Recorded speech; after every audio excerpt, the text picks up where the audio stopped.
Le Seigneur soit avec vous. Et avec votre esprit. Évangile de Jésus-Christ selon Saint Jean. Gloire à toi, Seigneur. En ce temps-là, Jésus disait à Nicodème: de même que le serpent de bronze fut élevé par Moïse dans le désert, ainsi faut-il que le Fils de l'homme soit élevé, afin qu'en lui, tout homme qui croit ait la vie éternelle. Car Dieu a tellement aimé le monde qu'il a donné son Fils unique, afin que quiconque croit en lui ne se perde pas, mais obtienne la vie éternelle. Car Dieu a envoyé son Fils dans le monde, non pas pour juger le monde, mais pour que par lui, le monde soit sauvé. Celui qui croit en lui échappe au jugement. Celui qui ne croit pas est déjà jugé, du fait qu'il n'a pas cru au nom du Fils unique de Dieu. Et le jugement, le voici. La lumière est venue dans le monde, et les hommes ont préféré les ténèbres à la lumière, parce que leurs œuvres étaient mauvaises. Celui qui fait le mal déteste la lumière. Il ne vient pas à la lumière, de peur que ses œuvres ne soient dénoncées. Mais celui qui fait la vérité vient à la lumière, pour qu'il soit manifeste que ses œuvres ont été accomplies en union avec Dieu. Acclamons la parole de Dieu. Louange à toi, Seigneur Jésus.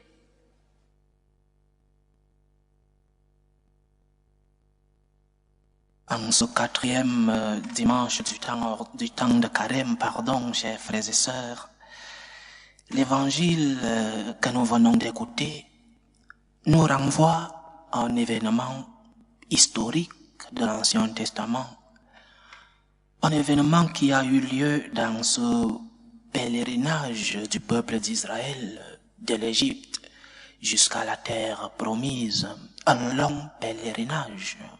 40 ans.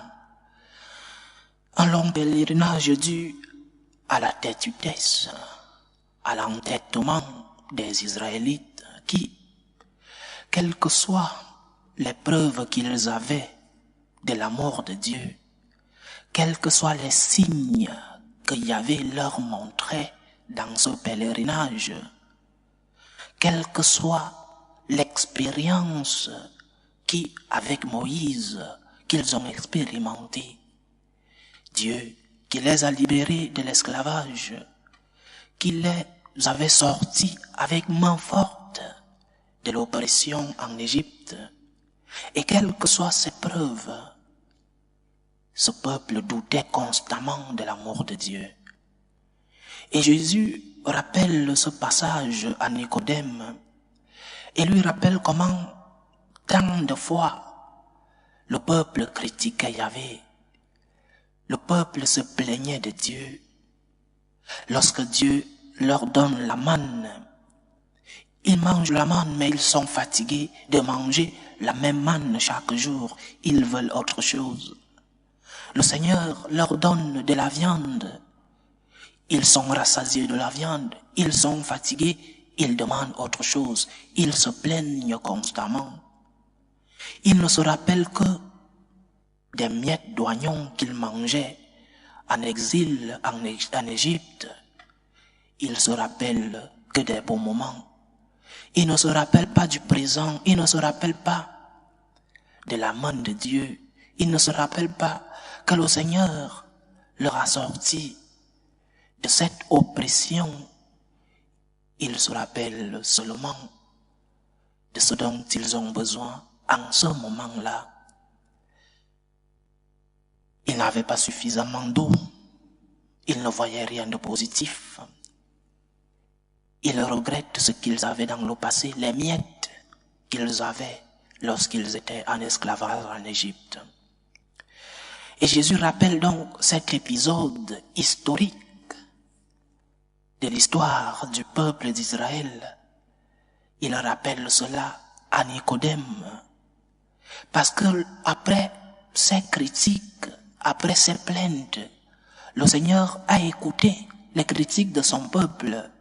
Il a envoyé des serpents. Le livre des Nombres nous raconte cette histoire, cet épisode.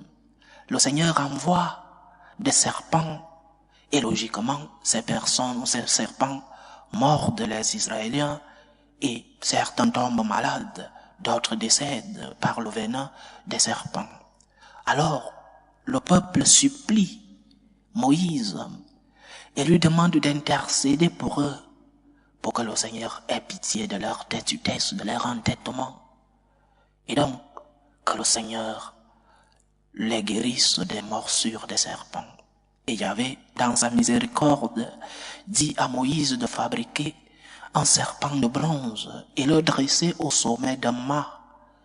Et tout ce qui, en levant la tête, regardait ce serpent de bronze était sauvé, était guéri, ils vivront.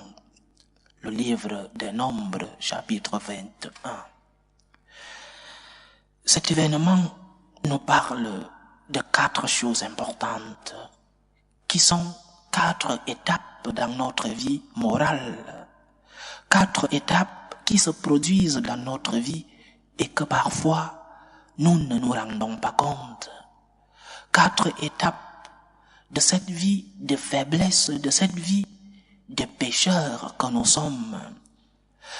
La première étape, le péché. Le péché.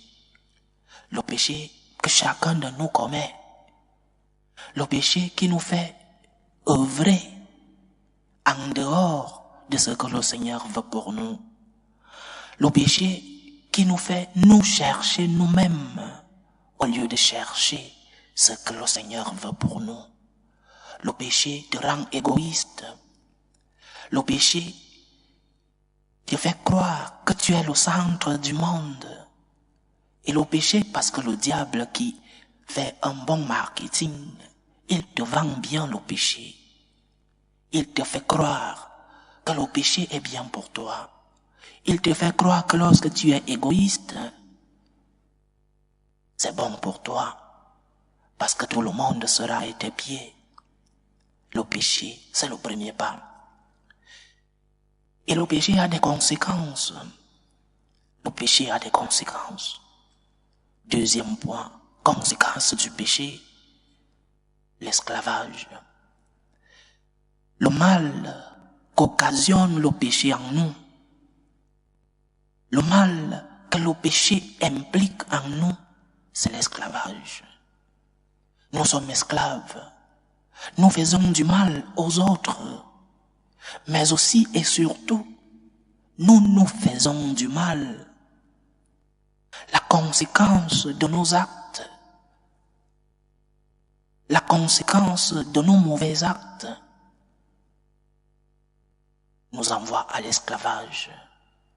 Le péché a des conséquences. Ne croyons pas que le mal que nous faisons reste sans conséquences. Il y a toujours des conséquences dans tous nos actes, les bons actes aussi. Mais parlons du péché. Le péché que nous commettons a des conséquences. Et la conséquence générale, c'est l'esclavage. Tu te fais du mal. Tu fais le mal aux autres, c'est vrai. Mais tu te fais du mal toi-même avec ton péché.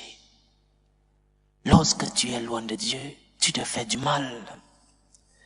L'esclavage qui te fait du mal dans ton cœur, l'égoïsme qui fait que ta vie en famille soit difficile, que la vie en communauté soit difficile, que la vie avec ton épouse soit insupportable, la vie au travail avec tes collègues, à l'école pour les étudiants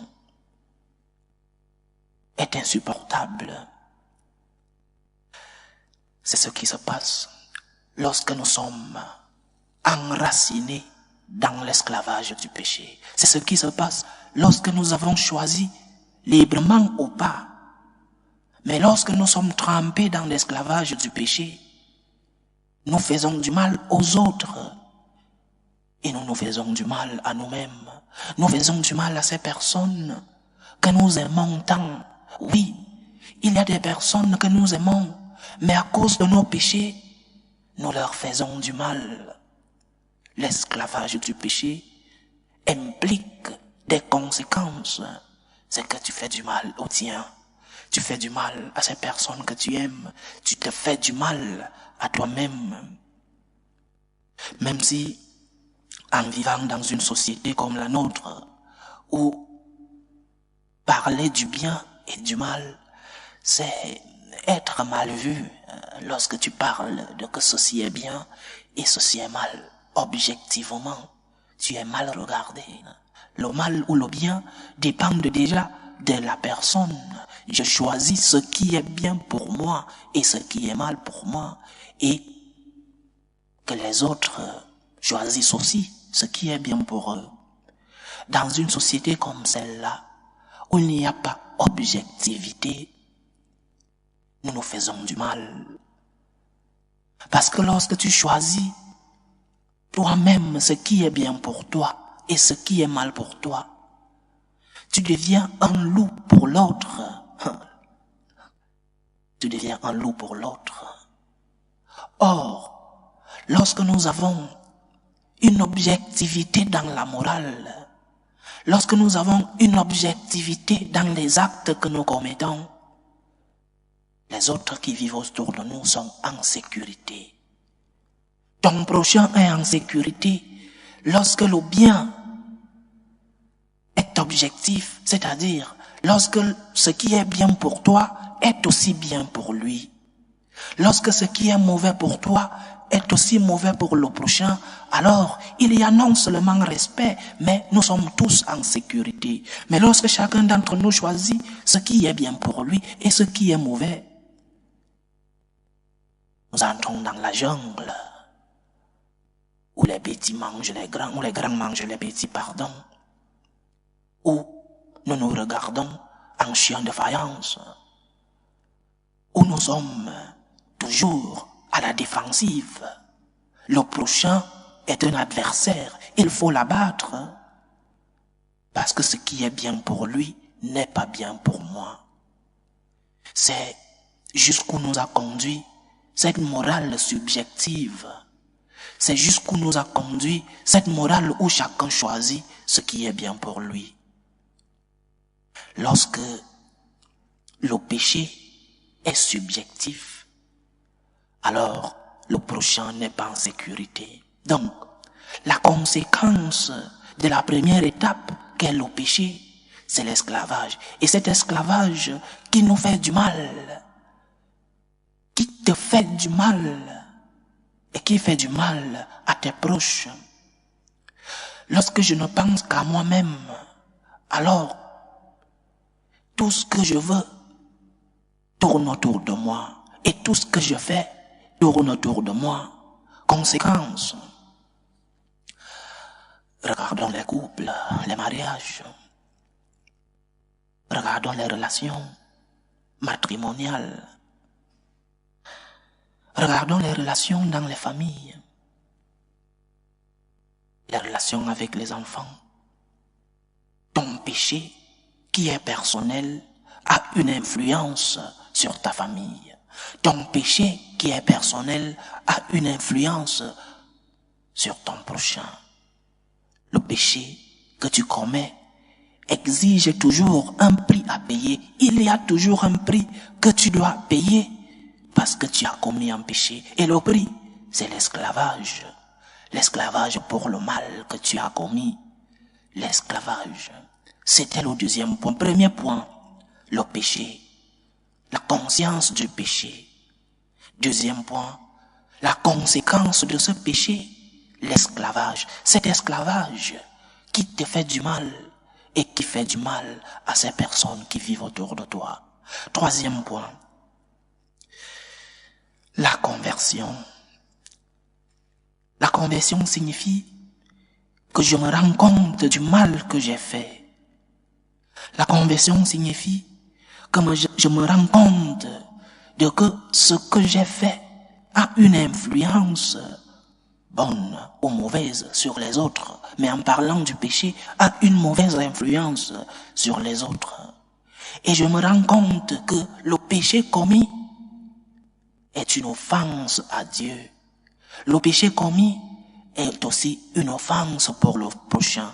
C'est ce que nous appelons l'attraction. Le péché que je commets, non seulement a une influence sur ma vie, mais aussi a une influence sur la vie des autres. Et la conversion signifie lever le regard, comme le serpent de bronze de l'Ancien Testament. Lève ton regard, regarde le serpent et tu seras guéri.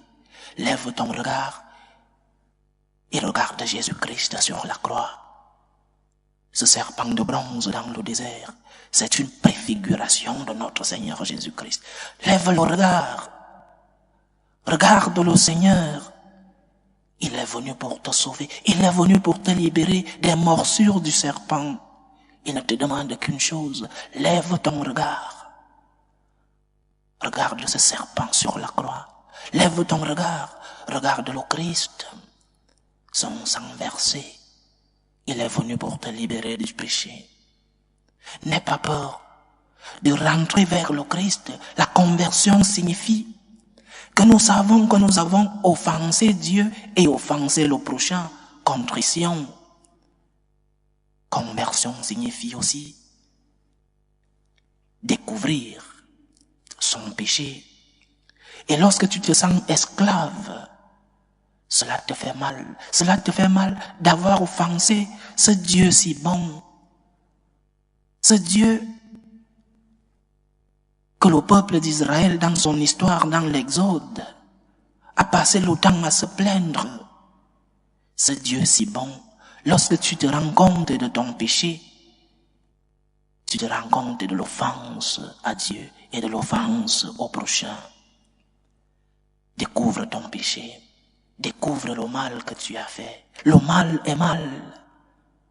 Le mal n'est pas un mal seulement pour moi, mais le mal que tu as fait, le péché que tu as commis, a des conséquences. Péché, première étape. Conséquence, deuxième étape, esclavage. Troisième étape, conversion. Découvre le mal que tu as fait. Et en découvrant le mal que tu as fait, tu deviens comme cet enfant qui rentre, demander pardon au Seigneur. C'est la quatrième étape, la demande de pardon. Après la conversion, le Seigneur nous pardonne. Es-tu prêt à recevoir le pardon de Dieu? Es-tu prêt à recevoir le pardon de ce Dieu si amour? Si tu élèves ton regard vers la croix, tu découvriras les blessures de notre Seigneur et tu te rendras compte de la miséricorde de Dieu pour toi. Et tu seras guéri. Simplement en levant ton regard vers la croix, tu seras guéri. C'est ce que j'avais dit à Moïse. Construis ce serpent de bronze, élève-le sur un mât et tous ceux qui seront blessés par les morsures du serpent, en regardant ce serpent de bronze, seront guéris. Toi aussi, lève le regard vers Jésus-Christ et tu seras guéri. Il te l'assure, il te l'a promis et il accomplit toujours ses promesses. Lève le regard vers Jésus-Christ. Qui d'autre peut te soigner? Qui d'autre peut guérir tes plaies? C'est par ces plaies et ces blessures que nous sommes libérés. C'est par ces plaies et ces blessures que nous sommes sauvés. Malgré la gravité de tes fautes, malgré ton cœur de pierre, malgré la gravité de tes blessures, n'aie pas honte de lever ton regard.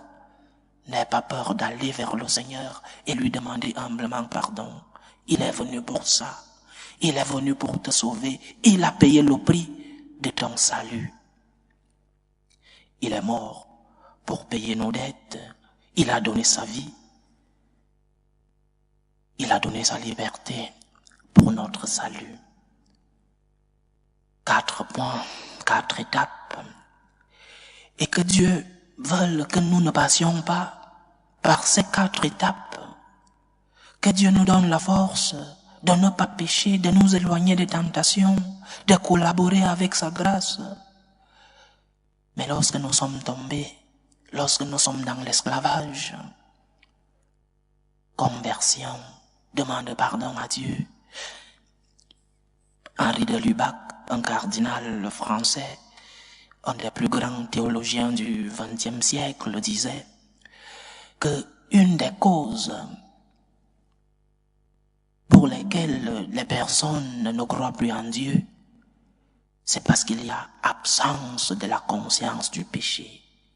Lorsque tu es conscient de ton péché, lorsque tu es conscient du besoin de la miséricorde, tu crois en Dieu. Tu sais que Dieu est miséricordieux. Tu sais que tu es fils de la miséricorde. Et vient la conversion, demande de pardon. Et Dieu t'accueille toujours lorsque tu reviens vers lui humblement. Péché, esclavage, conversion, pardon, le Seigneur te pardonne.